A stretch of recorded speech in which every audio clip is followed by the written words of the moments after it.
Welcome back, folks. On today's episode, very excited to welcome Helen Darling, who was born in Columbus, Ohio. She was drafted by the Cleveland Rockers after an incredible career at Penn State, helping them to their first Final Four. A 24 inductee into the Basketball Hall of Fame that played for the Rockers. She played in San Antonio. She played in Minnesota. She is a children's author. Certainly somebody that is synonymous with basketball success and greatness. Helen Darling, excited to talk about your career and about all the great stuff you've been doing. Thanks for coming on today. Thanks for having me, Zach. I appreciate it. Hello, everyone.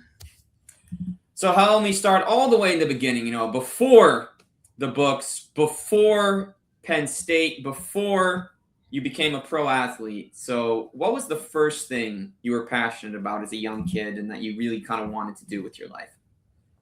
I wanted to be a track star. I wanted to be FloJo. I love FloJo. And I ran track, but I kept losing. And the best I could ever do was third place. And then in sixth grade, my PE teacher, Bruce Howard, rest his soul, he said, "Hey, come play basketball." I'm like, "No, I'm the next FloJo." He said, "Just give it a try." And then guess what? I gave it a try, and the rest is history. Yeah, certainly history. Then you go to Penn State. You played 126 games, 10 points, 5 rebounds, 6 assists, almost 3 steals a game. That was after you were a state champion, when you're in high school. So what clicked for you on the basketball floor in those early years, leading into Penn State, and that helped you be a part of history with the Nittany Lions getting into that first Final Four? I'll have to say we had a pretty good coaching staff. And one of the best X's and O's coaches was Andy Troyan. And I'll go back a little bit. I used to go to all those summer camps, all-star camps. And one of the coaches told me, they said, "Helen, when you stop playing street ball, you'll be an amazing player." And I was like, "What?"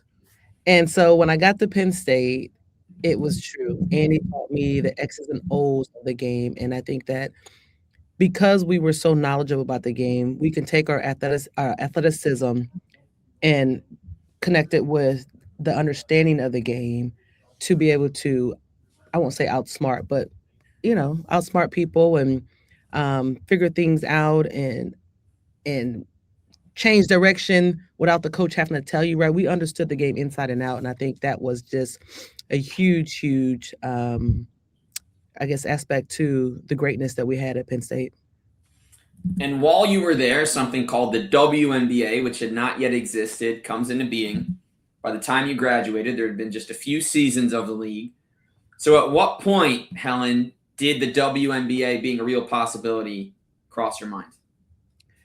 It's 97, right? Going into my senior year. It gave us something really to look forward to, because I was actually thinking, okay, I'm going to go overseas. Where am I going to go? And when the WNBA came about, I was like, how cool would it be to be able to stay home in the United States and play professionally? And I just worked. I worked. And it just all lined up and had an amazing season. And the rest was history.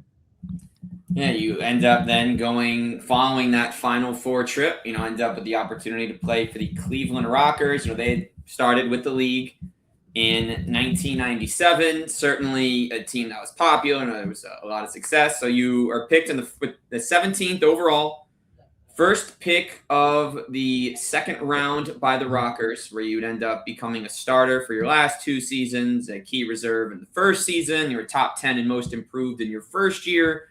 So what was it like, Helen, growing up in Columbus, and the team that drafts you is the Ohio squad?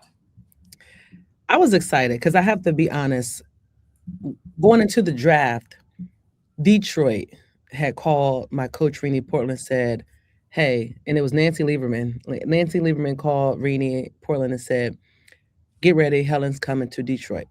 And so Detroit had picks 3, 5, and 9, I think, regardless.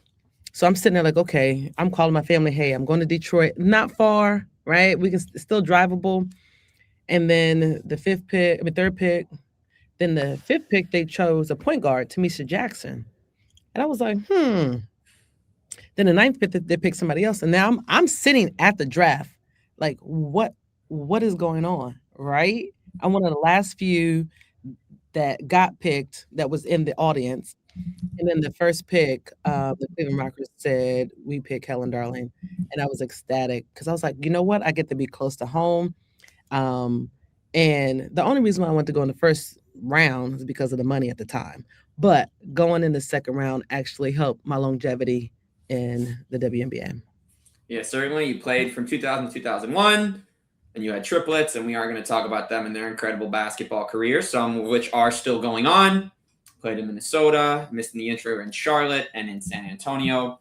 But bringing it back to Cleveland, Helen, that second year and that third year, certainly, some very impressive passing. You made the playoffs all 3 years that you were with Cleveland. So how do you describe the experience of playing for the Cleveland Rockers, who are making a comeback? They haven't been called the Rockers yet officially, but 2028, they will be back on the court.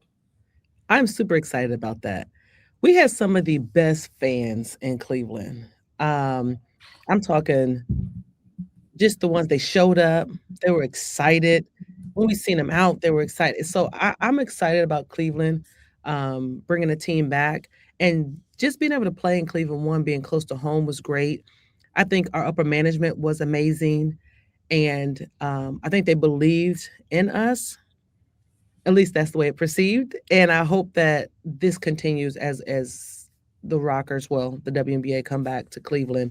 But Cleveland was just amazing atmosphere, great people. So if I had to do it all over again, I would definitely go back to Cleveland. And Helen, of course, we talk about when you came in the league and when it first started. So you were one of the first players that joined the W. How would you I summarize came the second year. second year? Hmm. So how do you kind of summarize what it's like being a part of something in its early years to then playing long enough to see it start to develop, more teams come in? Obviously, teams are coming, teams are going, and of course, the Rockers did fold while you were in the league.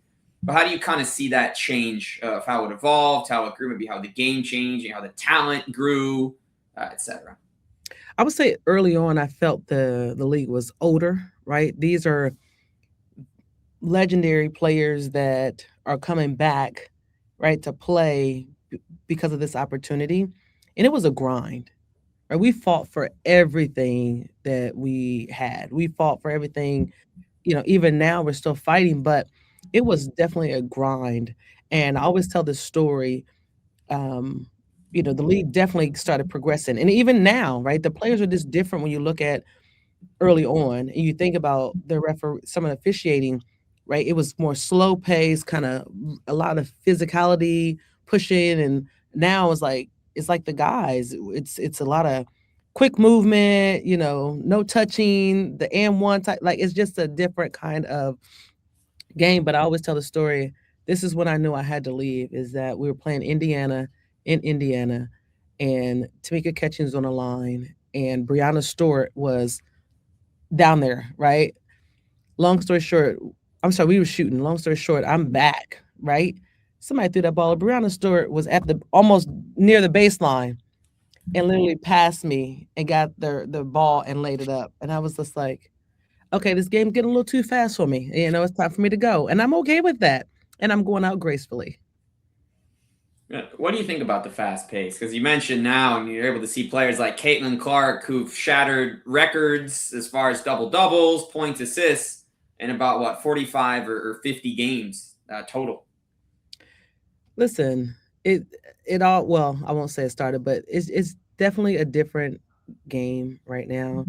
Um, I think women crafted the 3-point shot, and it's just even in addition to Caitlin Clark, you have Asia Wilson, right? She's a post player, a non-traditional post player that back to the basket, but now she's pulling them out, and that started back with Tina Thompson. Like Tina Thompson was one of the first, I would say, bigs that would stretch the floor out.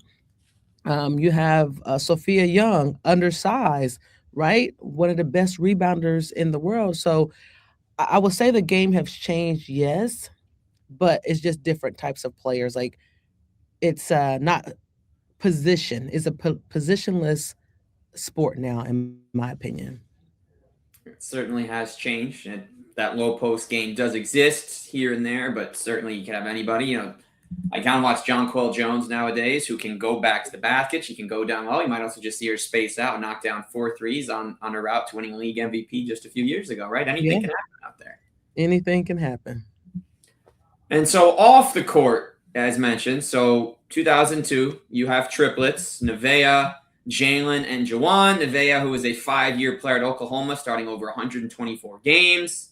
Jawan, who is a JUCO teammate of his twin Jalen, played at MSU Billings. Jalen continuing on now and playing at App State. Do just want to shout out Jawan. I saw the video as well, prepping for our conversation. The half-court buzzer beater against Western Washington last year, which an unbelievable shot, certainly. And so when you publish the book, the first one, Hide and Seek Mondays, you published a book for every day of the week. Hmm. Helen, what sparked your interest in publishing the stories, and how rewarding was the process of getting the words out there? It all started when I was playing in the WNBA. I was the, um, I would say, ambassador for Read to Achieve, and I would go out to schools all the time, and I seen a need. I seen kids that just needed to see stories, books that look like characters that look like them in the books, and and the parents needed some help of how to become the child's first teacher. And so I started it by just going out reading, and I had a friend of mine, Kimberly Johnson, who was an author, and I remember writing my first story, and she was like, "That's not it." And I just remember waking up about 3 o'clock in the morning with this idea of write about how you taught your kids the days of the week, and it was through a simulation.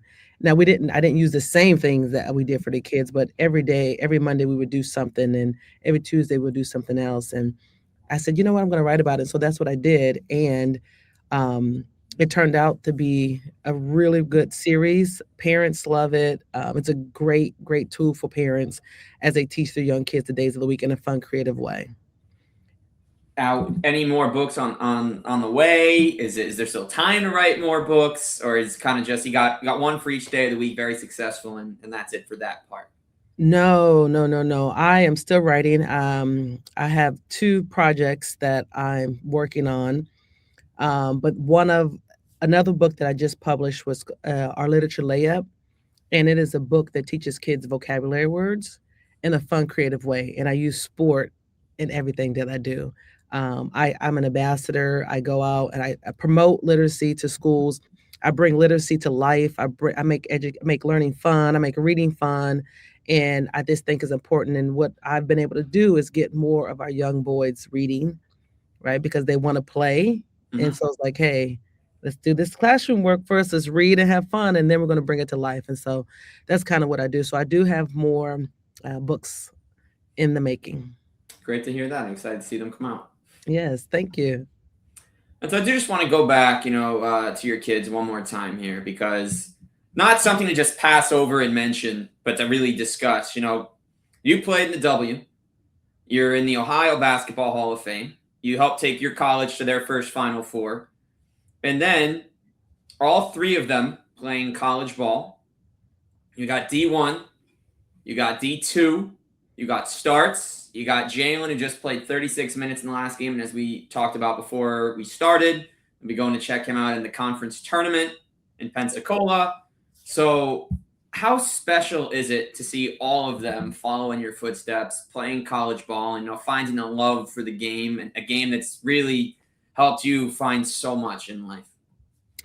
I have to be honest. I did not push my kids to play sport. We introduced them to a variety of sports from soccer, baseball. Um, we did a little bit of street hockey, right? Basketball. And the one thing I told my kids was I was not going to um, like be your coach you unless you ask me. And if you ask me, understand that there's a separation. I now become coach and not mom. And it's a distinction. And so they said, okay. So when they finally got ready, they came and asked me, and I actually coached my daughter all the way up to college. And I trained the boys a little bit, but I wanted them to love it because they loved it, not because I wanted them to love it. And so that is why I believe that they were so successful. And it's always funny because I go to the games and my son Jalen, I usually in high school I would sit like dead center court, right? So I can sit there because my kids, I think they rely on me a lot when they're playing. Sometimes things happen, they're looking at me like, what am I supposed to do? And so sometimes it's simple as, hey, get that elbow in, like, reach, get it up there, arc, or hey, they're trapping. You gotta, retreat dribble and this. So I talked to him throughout the game. So that's always been a special bond between us. And even my son now, he looks for me at every game when I do come, just for validation. So it's been a great experience, and I'm so proud of them. And the biggest thing I'm just that I would say about not only basketball, but about sport is that there's something so special about playing sport. And in basketball, it teaches you, a common goal that's bigger than just you. Though you can have your own individual goals, it teaches you about dedication, right? Commitment, loyalty, all these soft skills that you need in life. And that's why I'm such an advocate of sport. And it's real quick, very well said. When you first got into basketball, is it something you were pushed into, or is it something you kind of found on your own when you were young and you started playing? It was definitely something that was presented to me because remember, I wanted to be a track star. Yes. And my coach was like, hey, give it a shot, right? You're very athletic, give it a try. And when I went, I loved it. And what I realized is that I love team sport. I am a family oriented person. I just love people. I love getting to know people. I love learning about people. I don't mind a little disagreement, right? That's family, right? I love all of that. I just love the camaraderie of people and teams. So I got in, and once I got there, then it was like now the work begins, right? Once I fell in love with it, there wasn't anything that I wasn't willing to do to get better. And what would you say, Helen, is your advice to those who want to follow your footsteps and play professional basketball? Create your own journey. My journey is different. I would just say, yeah, definitely create your journey and then find that one thing that makes you stand out. And I think that was the one thing that allowed me to play so long in the WNBA. I wasn't a big time scorer. I played defense. I did all the dirty work that nobody else wanted to do. And I was a leader. And I can communicate with anybody on my team. I mean, I played with Becky Hammond, Sophia Young, Ruth Riley, Teresa Edwards, Katie Smith, right? I played with some of the greats. And the great thing about it is I was a leader and I didn't back down. I was very passionate and I held everybody accountable to what the team goal was. I didn't care who you were. And I think I earned a lot of respect from a lot of people because of that. And so I just tell you, be smart, be who, do what makes you great. And I give my a story real quick about my daughter. My daughter's 5'3", and people are like, oh, she's not D1 material. I said, okay, baby, you're gonna be the best at pick and roll. And we worked on pick and roll from the time she was a freshman in high school all the way till she was a senior. And she was and that was her niche, is that she was small and mighty, but you're not gonna, if you put her in a pick and roll, she's gonna kill you. And then became a D1 starting point guard for 4 years. Yeah, yeah, yeah. And then part two, Helen, because you talk a lot about what you've done outside of just basketball and how you use basketball, as a literature layup. Hmm. Literature layup, you talk about the stories and talking to others. And how important is it, if you're able to get a platform, you're able to make it in the way you did for those to use that platform for good and bringing attention to important matters that aren't just the game itself? I think that was something that was instilled in us early in the WNBA. Not something that someone had told us, but just our mindset because we didn't know how long the WNBA was going to last.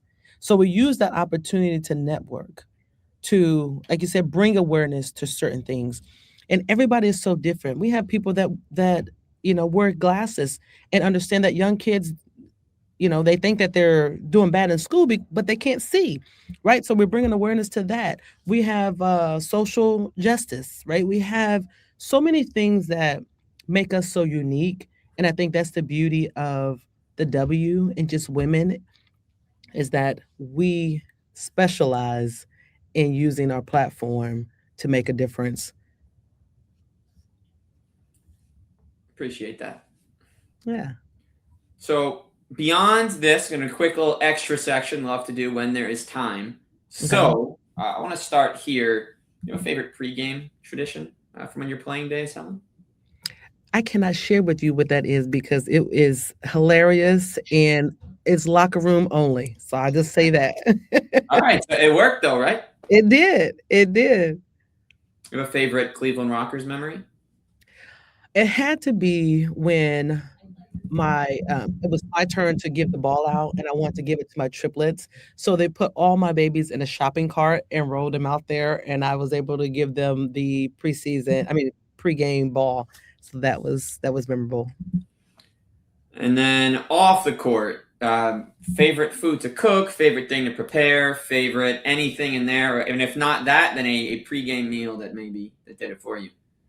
No, so I don't love to cook. I know how to cook. Mhm. I enjoy cooking spaghetti. That is Mhm. my signature dish. Everybody loves my spaghetti. I also like to make tacos, and I am a steak and potato type girl. I can relate to that. It's easy to make. It's great. Toss it all in one spot, cut up the steak, chop the potatoes, give it a little Yeah, time, yeah, and you're good, right? Then also, the stir fry is also a classic, easy one. Get your vegetables ready, get it ready, and also 10 minutes to prepare once everything is set, right temperature, cook, and you're good. You don't have to wait 2 hours. You don't have to wait 6 hours. Finish no. make it for 4. It's all good, right? I've become a queen of the crock pot and air fryer. I And rock on with the air fryer. I think it's huge. You could save a lot of time, and sometimes you can even toss a couple things in there together that wouldn't work somewhere else. correct. You can put a steak in there for 10 minutes, it is done. At Beauty. least to my liking. Okay. And now, Helen, for all the stuff you're doing that you've done before that you will be doing, where can people find you, your work, your books, everything?